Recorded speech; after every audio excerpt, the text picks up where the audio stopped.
Cuman tujuan gue awal tuh sebenarnya gue pengen sekolah masak. Cuman nyokap gue gak kasih. Nyokap gue bilang lu bikin kue aja gitu kan.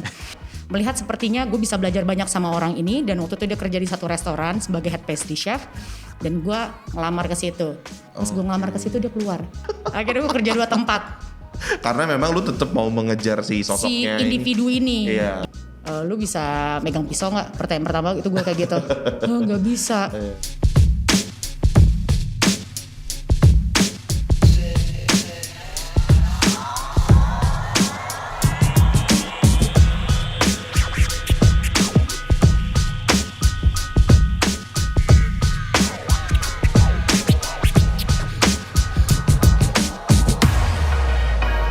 Hai guys, welcome back to Foodcast.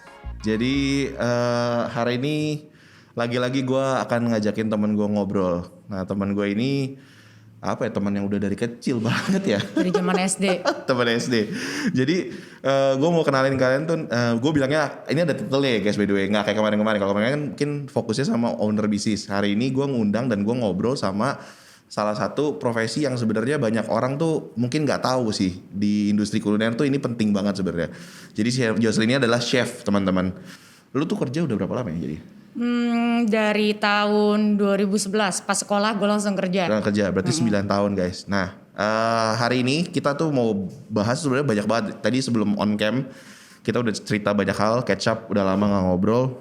Jadi tema besarnya hari ini gue pengen cerita, pengen kasih tahu ke teman-teman juga yang dengerin tentang profesi chef sendiri.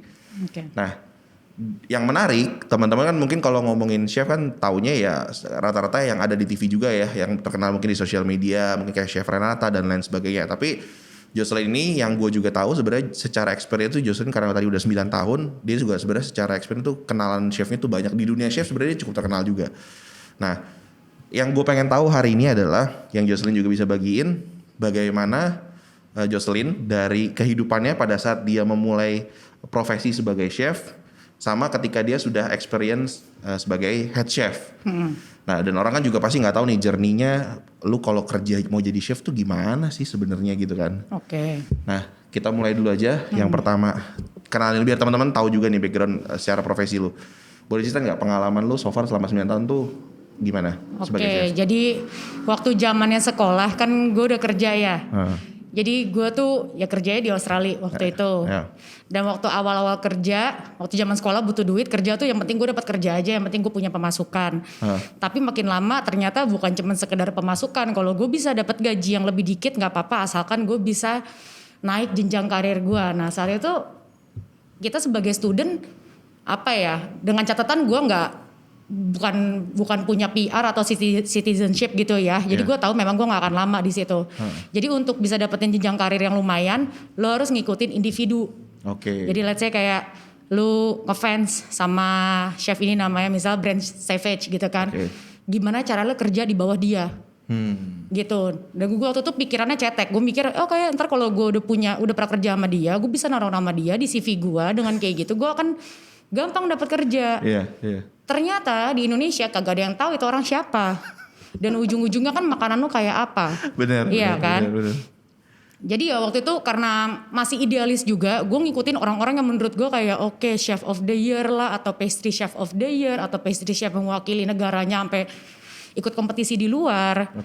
Obviously pasti dapat banyak banget pelajaran yang kayak maksudnya instead of lu kerja di kayak McD atau KFC kayak maksudnya of course lu kalau kerja di McD sama KFC lu belajar manajemennya rapi banget, beda sama restoran gitu kan. Bener. Nah setelah itu gue balik ke Bali waktu itu lebih tepatnya, gue dapat kerjaan karena gue dibantuin sama si chef Brent Savage ini. Nah waktu itu gue langsung dapat posisi sous chef dengan catatan terakhir gue cuma jadi cook doang. Cook itu ya level 1-nya. Cook lu masak tapi lu level 1, lu kagak ngatur apa-apa, lu kerjanya yang tertulis di kertas. Gue stop dulu sampai di sana. Balik sedikit gue tarik soal tadi lu cerita lu kuliah, berarti kuliah kulinernya, kuliah masaknya itu di Australia. Itu di mana? Di Sydney, di Le Cordon Bleu. Berarti perjalanannya lu daftar ke sana. Gini, mungkin teman-teman juga banyak yang nggak tahu juga. Sebenarnya kalau kuliah di Le Cordon Bleu itu tuh sebenarnya ada penjurusannya nggak sih atau itu gimana sih Jo sebenarnya? Jadi Le Cordon Bleu ini kan nggak cuma di Australia, aslinya kan di Prancis ya. Jadi di setiap negara, contoh kayak di Jepang, mereka tuh lebih spesifik lagi. Lu bisa ambil roti. Oke. Nah kebetulan di Australia waktu itu jurusannya 2. Either lo ambil masak atau lo ambil pastry. Nah sorry tadi awalnya memang gue sekolah pastry. Cuman tujuan gue awal tuh sebenarnya gue pengen sekolah masak. Cuman nyokap gue gak kasih. Nyokap gue bilang lu bikin kue aja gitu kan. Ya udah gue ikutin secara dibayarin ya udah. Tapi setelah gue lulus pastry baru gue ambil kuliah masak gitu. Karena gue udah bilang sama nyokap udah nih ya gue udah ngikutin mau lu gitu kan. Jadi gue boleh dong ikutin passion gue gitu. Ya dari situ baru gue kayak kerja. Oke, berarti pertama lu sekolah lu sebagai pastry chef. Pastry chef. Sorry, bukan kerja. Lu belajarnya adalah Pastry. terus kemudian baru lu masuk ke bisa dibilang cuisine ya? Atau Cuisine betul. ya? Nah, baru setelah dari cuisine itu lu pada saat di pastry kalau boleh tahu lu tuh udah mulai ngikutin chef yang lu bilang lu mau gak sih? Iya, jadi waktu gue sekolah pastry, gue tuh tahu gue bakal tetap kerja di restoran. Oke. Jadi waktu lu di pastry itu lu either bisa kerja di chocolate shop, atau lu bisa kerja di pastry shop, atau lu kerja di restoran, atau lu kerja di hotel, atau lu kerja di bakery. Oke. Pastry itu kan bukan cuman kayak kue-kue doang gitu kan. Benar. Nah karena gue tahu nantinya gue bakal ambil cuisine dan gue ngerasa lumayan nih kalau gue punya 2 skill, yaitu maksudnya plated dessert. Kalau di restoran tuh kan mainnya plated dessert gitu kan. Jadi gue memang udah kerja di restoran dari awal dan gue ngikutin si satu chef ini, ceritanya namanya John Relly. Oke. Dia tuh ya mereka ada namanya Sydney Pastry Club. Jadi kayak buat orang-orang terpilih saja ceritanya tuh gitu. Jadi kayak Eksklusif club gitu ya. dan mereka kan ada Facebook page-nya. Saat itu belum ada Instagram, Facebook page-nya. Terus gue liatin karyanya masing-masing memang ada ciri khasnya sendiri setiap orang. Orang-orang di dalam klub ini ada 8 orang kalau nggak salah. Oke. Dan gue suka banget sama style dia. Padahal dia tuh terkenal sama sugar work. Gue tidak tertarik untuk melakukan apa sih sugar work itu. Jadi kayak lu narik-narik gula sampai terjadi satu patung yang kayak gitu. Dia tuh sebenarnya spesialisasinya tuh di situ. Cuman gue melihat sepertinya gue bisa belajar banyak sama orang ini. Dan waktu itu dia kerja di satu restoran sebagai head pastry chef. Dan gue ngelamar ke situ. Pas gue ngelamar ke situ dia keluar. Serius? Pas dia ngelamar ke situ dia keluar. Terus gue cari tahu nih orang kemana nih. Gue kayak stalking dia. Dia pindah ke satu restoran yang lain. Akhirnya gue kerja di 2 restoran. Karena gue gak enak sama restoran pertama karena yang gue. Udah lamar dulu dari yang pertama. Jadi pas gue udah keterima, gue lihat loh mana John Relly. Terus gue tanya sama head chef gue, John Relly mana? Oh dia udah keluar. Terus gue anjir. Akhirnya gue kerja 2 tempat. Karena memang lu tetap mau mengejar si sosoknya si individu ini iya, gitu. Bener-bener. Kayak gue beneran pengen banget bisa belajar banyak dari dia. Oke. Gitu. Nah ini gue agak sedikit tarik dulu juga lagi ke situ. Kenapa sih sebagai seorang student itu lu harus nyari sosok? Karena mungkin kan orang-orang taunya ya kan yang penting teknik memasaknya. Ya maksudnya secara umum ya, gue juga memposisikan di sini sebagai info teman-teman, gue tuh dulu mau kuliah masak juga dan di tempat yang Jocelyn juga kuliah. Nah, cuman memang gue nggak kesampaian. Nah, akhirnya gue juga jadi pengen tahu nih kenapa sih seorang mahasiswa ataupun seorang siswa akademi kuliner itu harus ngikutin sosok. Apa yang bisa didapat sebenarnya, Jos? Gak mesti dapetin sosok sih. Maksudnya itu balik lagi ke orang itu masing-masing ya. Oke. Kayak gue punya temen sekarang yang sukses banget di Bandung. Dia punya pastry shop dan dia gak pernah kerja. Yang setahu gue dia tuh gak pernah kerja di Australia. Tapi dia kerjanya ikut kompetisi. Jadi kan goal tiap orang beda dan motivasi tiap orang beda. Kebetulan buat gue sendiri motivasi gue tuh selalu orang yang udah jadi nih. Gimana caranya gue bisa kayak dia? Ya gue harus punya ilmu yang dia punya. Nah biasanya kalau gue udah kerja, let's say kayak 6 bulan, itu kan kalau di Australia tuh menu tuh lumayan cepet ganti, 6 bulan sekali atau 4 bulan sekali ganti. Nanti kebaca tuh dari menunya. Sebenarnya tekniknya itu aja. Cuma ganti rasa. Atau ada yang ternyata tekniknya totally berubah kayak shit lu belajar hal baru lagi di restoran yang sama. Tapi kalau misalnya udah terlalu repetitif tekniknya, gue biasanya cabut. Gue cari yang lain. Karena kayak itu juga salah satu cara untuk ngembangin kemampuan lu juga kan. Iya, tapi maksudnya mungkin kalau orang sebagai employer gitu ya, orang nyari employee kayak gue, itu mungkin kelihatannya jelek. Kayak, wah lu kayak kutu loncat. Iya kan? Tapi balik lagi tujuan gue belajar saat itu. Gue memang butuh duitnya, tapi gue gak perlu dianggap loyal. Gue cuma pengen belajar kok. Dan itu memang umur-umurnya yang pas untuk gak terikat dengan siapapun. Bener. Lu gitu. Absorb banyak hal. Sebanyak mungkin ya. Iya. Oke. Nah kita lanjut lagi fast forward tadi. Berarti lu kuliah, akhirnya lu lulus. Lu coba kejar si tadi John Relly tadi. Akhirnya lu bekerja di 2 restoran. And then terus fast forward lagi gimana akhirnya karir lu? Akhirnya gue kerja di 2 restoran. Akhirnya gue gak kuat. Gue 4 bulan tuh kerja 7 hari seminggu. Gue lemas. Akhirnya gue resign dari restoran yang nggak ada chefnya itu. Iya, iya. Terus gue kerja full di bawah John Relly. Oke, full. Maksudnya kayak ya udah gue full time di sono akhirnya kan. Terus visa gue habis, gue balik ke Indo. Oke. Gue balik ke Indo, gue Tahun berapa ngurusin tahun 2013. Oke. Terus gue ngurusin visa lagi untuk sekolah lagi. Oke. Jadi gue lanjut cuisine. Oh gitu. Waktu itu gue pastry sendiri, abis itu cuisine sendiri. Tidak langsung nyambung ya, berarti Nggak ada langsung masa nyambung. jedanya dulu ya. Oke. Maksudnya Terus? bisa langsung nyambung, cuma waktu itu rencananya, maksudnya setelah pastry itu gue emang tahu gue mau ambil cuisine, tapi banyak gue kan belum approve. Iya. Saat gue balik, baru di approve, baru ngurus visa lagi, Oke. gitu. Oke. Dan Jadi 2013 balik. Balik lagi ke Australia, kuliah masak. Akhirnya gue kerja di satu restoran. Nah ini kayak namanya Brand Savage yang tadi gue sebut. Orang ini dia tuh seorang chef yang punya 3 restoran. Oke. Jadi bukan cuma pembisnis yang kagak ngerti apa-apa, terus ngerti gak sih yang kayak Iya. cuman buka restoran just because mereka punya duit gitu kan. Iya. Akhirnya gue kerja di restoran mereka sekitar 1 tahun, visa gue habis, gue balik. Si Brand Savage ini waktu itu nawarin sponsorship. Jadi kayak lu mau PR nggak kayak? Iya, iya, Gue kayak ya gue mau, tapi gue baru kerja sama lu segini bentar aja gue udah ambruk, badan Iya. gue udah hancur banget, capeknya bukan main gitu kan. Iya.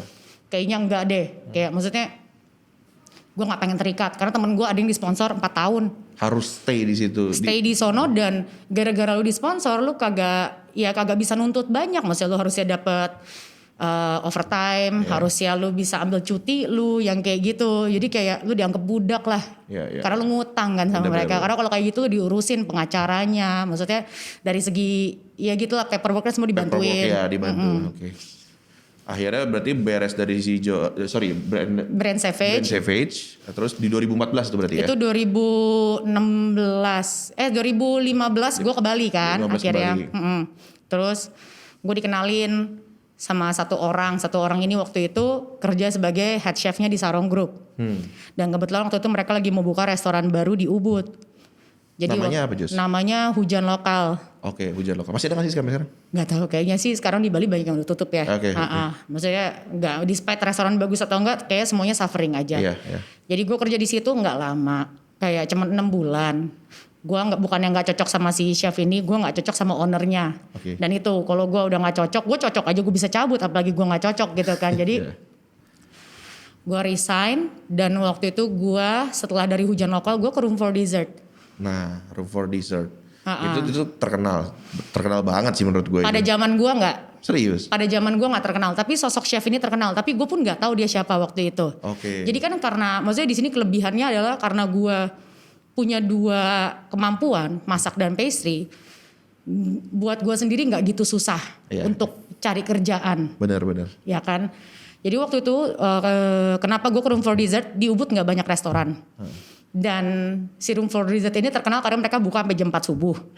Buat orang mabok. Iya. Ya kan, dan makan dessert gitu. Iya.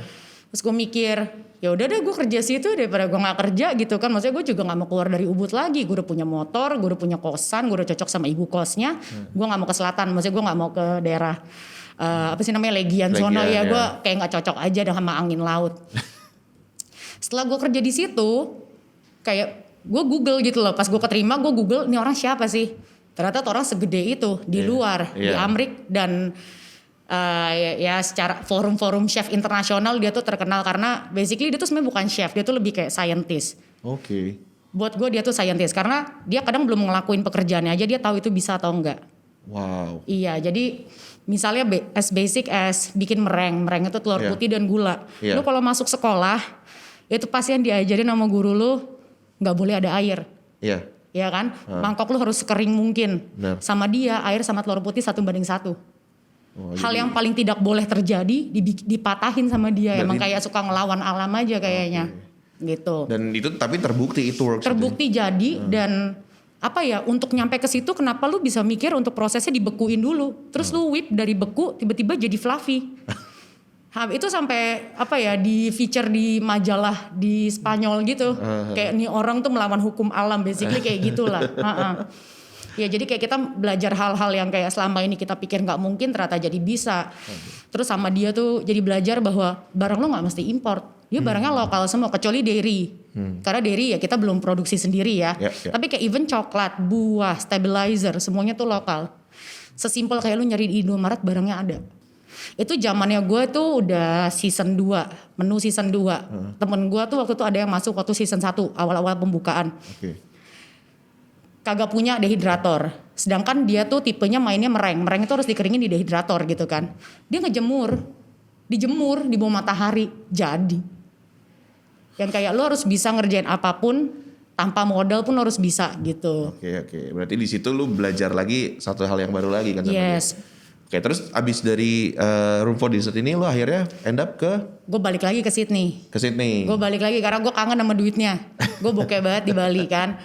Akhirnya gue balik ke Sydney, gue balik ke restoran si Brand Savage lagi. Dan waktu gue balik itu restorannya udah berubah. Tadinya kan ya fine dining lah, normal gitu.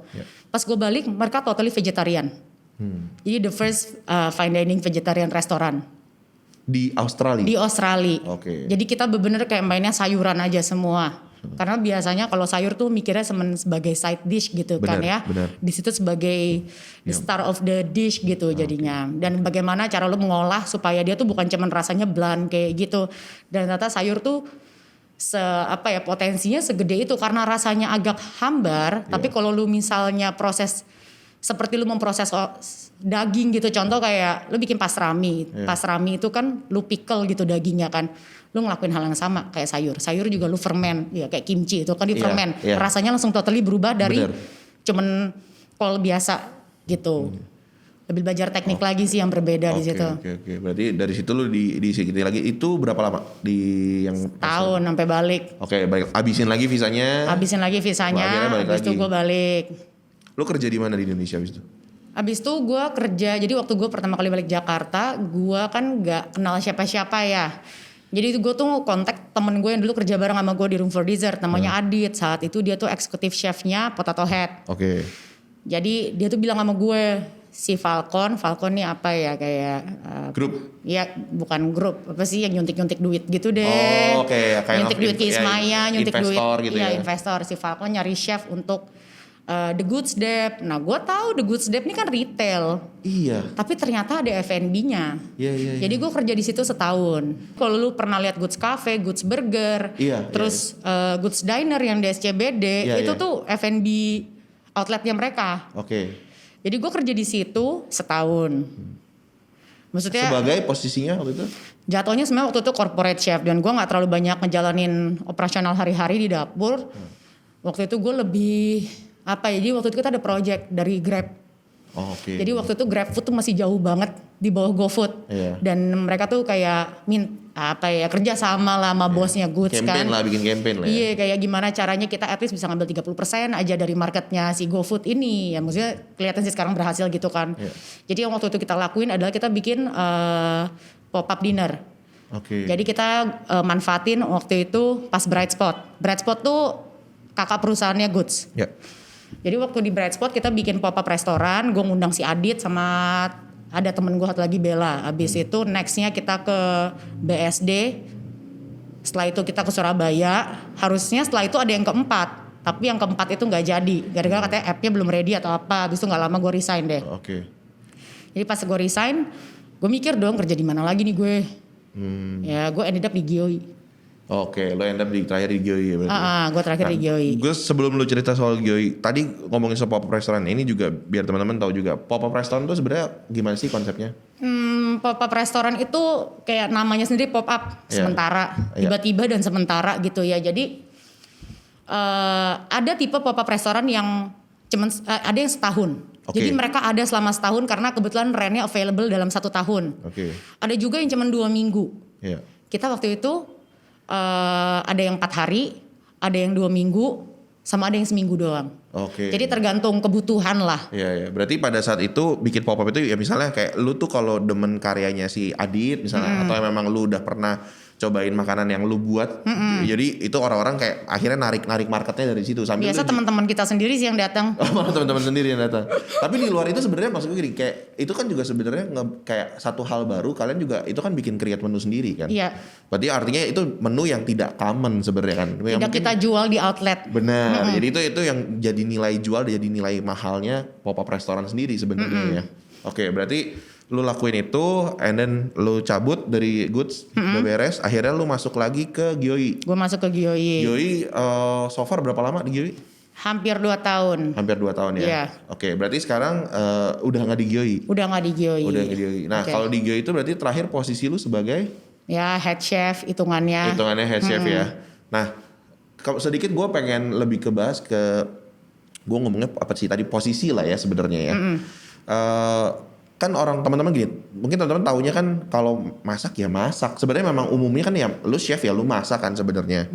Nah, boleh dijelasin nggak sih just kalau di professional kitchen sendiri ada berapa jenis sih maksudnya posisinya, karena yang gue lihat ya kayak di beberapa restoran yang casual dining aja yang mereka modelnya open kitchen gitu, gue lihat tuh kayaknya kok ada orang-orang tuh dengan posisi yang berbeda-beda. Oke. Kalau istilah yang gue udah tahu karena gue juga suka nonton di Netflix tentang restoran-restoran fine dining ataupun casual dining, kan kita bilangnya stations. Iya. Nah itu kan berarti ada posisinya dong. Nah itu boleh jelasin nggak ke teman-teman? Jadi secara kitchen tuh udah pasti sempit ya. Ya.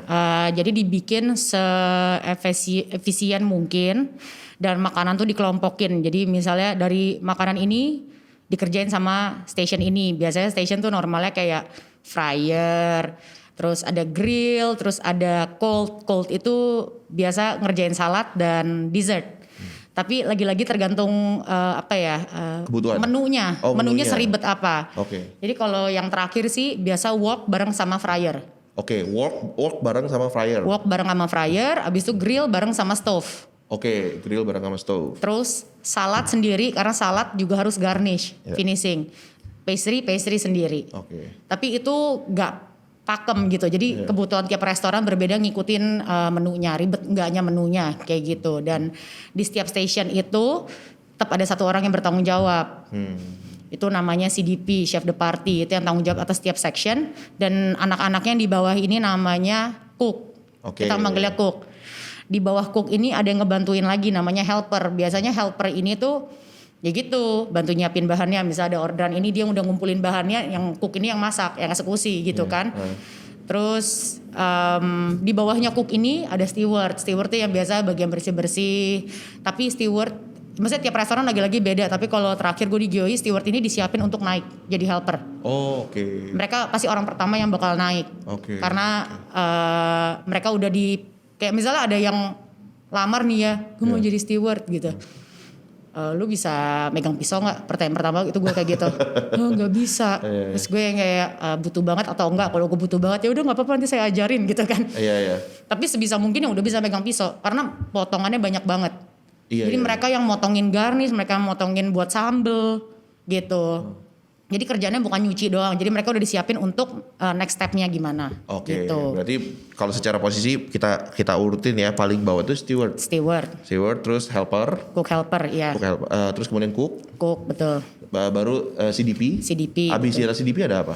Biasanya ada sous chef, Sous chef. abis sous chef terus ada head chef. Oke, head chef. Ah. Oke, berarti ibaratnya kalau gua secara posisi hierarki ya tertinggi ya udah pasti head chef lah ya. Iya. Nah, kalau sous chef sendiri secara garis besar aja, dia tuh tanggung jawabnya apa sih, Jos?